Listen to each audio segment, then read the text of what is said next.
भगवान श्री कृष्ण ने छोटी उंगली पर ही क्यों उठाया गोवर्धन पर्वत? राधे राधे। वैसे तो सभी जानते हैं कि भगवान श्री कृष्ण ने गोवर्धन पर्वत को इंद्र के अहंकार को तोड़ने के लिए अपनी उंगली पर उठा लिया था। अब दूसरी तरह से भी इसका सार समझते हैं। चलिए, जब भगवान श्री कृष्ण गोकुल वासियों को इंद्रदेव के प्रकोप से बचाने के लिए गोवर्धन पर्वत उठाने वाले थे, तो उन्होंने अपनी उंगलियों से पूछा कि वे किस पर पर्वत को उठाएं। सबसे पहले अंगूठा बोला, मैं नर हूँ, बाकी उंगलियां तो स्त्रियां हैं, अतः आप पर्वत मुझ पर ही उठाएं। फिर तर्जनी बोली, किसी को यदि चुप कराना हो या कोई संकेत करना होता है तो मैं ही काम आती हूँ, इसलिए प्रभु आप केवल मुझ पर ही पर्वत उठाएं।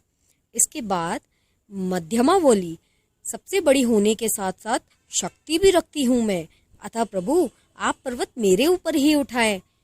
फिर अनामिका बोली, सभी पवित्र कार्य मेरे द्वारा ही संपन्न होते हैं, मंदिरों में देवी देवताओं को मैं ही तो तिलक लगाती हूँ, अतः प्रभु आप मुझ पर ही पर्वत उठाएं। अब भगवान ने सबसे छोटी उंगली कनिष्ठा की ओर देखा तो उसके नेत्र बरबस ही भर आए। वह भरे नेत्रों के साथ बोली, भगवान एक तो मैं सबसे छोटी हूँ, मुझ में कोई गुण भी नहीं है, मेरा कोई उपयोग भी नहीं होता, मुझ में इतनी शक्ति भी नहीं है कि मैं पर्वत उठा सकूं। मुझे केवल इतना पता है कि मैं आपकी हूँ। छोटी उंगली की इस बात को सुनकर भगवान श्री कृष्ण प्रसन्न हो गए और बोले, हे कनिष्ठे, मुझे विनम्रता ही तो पसंद है, यदि कुछ पाना है तो विनम्र बनना पड़ेगा।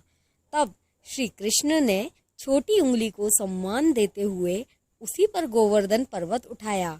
इस कहानी से यह शिक्षा मिलती है कि कभी भी अहंकार नहीं करना चाहिए, विनम्र और सरल बनिए, तभी प्रभु आपके हो सकते हैं। छोटा बने सो हरि पावे। राधे कृष्ण।